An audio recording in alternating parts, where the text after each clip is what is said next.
ನಿರ್ಮಾಣಗೊಂಡಿರುವಂತಹ ಪರ್ವತ ಅದು ಋಷ್ಯಮುಖ.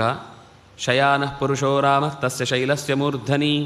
ಯಾರಾದರೂ ಒಬ್ಬ ಸಾತ್ವಿಕ ಒಳ್ಳೆಯ ನಿಷ್ಠಾವಂತ ಅನುಷ್ಠಾನಶೀಲ ಆ ಋಷ್ಯಮುಖ ಪರ್ವತವನ್ನು ಹತ್ತಬಹುದು. ಅಲ್ಲೊಂದು ವಿಶೇಷ ಸಂಗತಿಯನ್ನು ಹೇಳ್ತಾರೆ.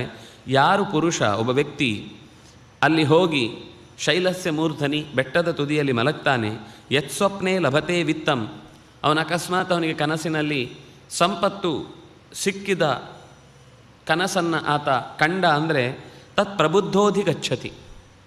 ರಾಮಾಯಣವೇ ಹೇಳುವ ಮಾತು. ಅದರ ಮೇಲ್ಭಾಗದಲ್ಲಿ ಹೋಗಿ ಮಲಗಿ, ಆದರೂ ನನಗೆ ಕನಸು ಬೀಳಲಿ ಅಂತ ಹೋಗಿ ಮಲಗಿದರೆ ಆಗುವಂಥದ್ದಲ್ಲ.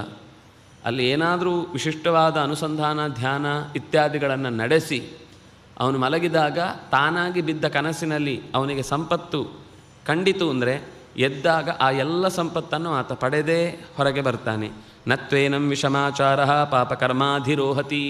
ಅದರ ದುರುಳ ಯೋಚನೆಯಿಂದ ಅದನ್ನು ಹತ್ತಬೇಕು ಅಂತ ಬಯಸಿದವನಿಗೆ ಯಾವತ್ತೂ ಅದರ ಮೇಲೆ ಹತ್ತುವುದಕ್ಕೆ ಸಾಧ್ಯ ಆಗುವುದಿಲ್ಲ. ಅಥವಾ ಹತ್ತಿದ್ರೂ ಈಗಿನ ಕಾಲದಲ್ಲಿ ಅಂಥ ಯಾವುದೇ ಕನಸುಗಳು ಅವನಿಗೆ ಬೀಳುವುದು ಸಾಧ್ಯ ಇಲ್ಲ, ಅಥವಾ ಬಿದ್ದರೂ ಕೂಡ ಅದು ಫಲಿಸುವುದು ಸಾಧ್ಯ ಇಲ್ಲ.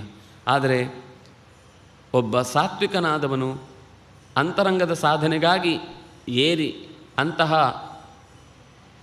ಪರ್ವತದ ದೇವತೆಯನ್ನು ಅಥವಾ ಅಲ್ಲಿಯ ವಿಶಿಷ್ಟವಾದ ಸನ್ನಿಧಾನವನ್ನು ಪ್ರಾರ್ಥಿಸಿ ಅಲ್ಲೇ ಕಳೆದ ಅಂದರೆ ತನ್ನ ರಾತ್ರಿಯನ್ನು ದೊಡ್ಡವರ ಸನಿಹದಲ್ಲಿ ಋಷಿಗಳ ಓಡಾಡಿದ ಜಾಗದ ಮಣ್ಣಿನಲ್ಲಿ ತಾನು ಹೊರಳಾಡಬೇಕು ಅಂತ ಬಯಸಿ ಅಲ್ಲಿ ಇದ್ದು ಆತ ಕನಸು ಕಂಡ ಅಂದರೆ ಆ ಸಂಗತಿಗಳು ಆತನಿಗೆ ನಿಜವಾಗಿಯೂ ಫಲಿಸುತ್ತೆ ಅಂತ ಹೀಗೆ ಹೇಳ್ತಾ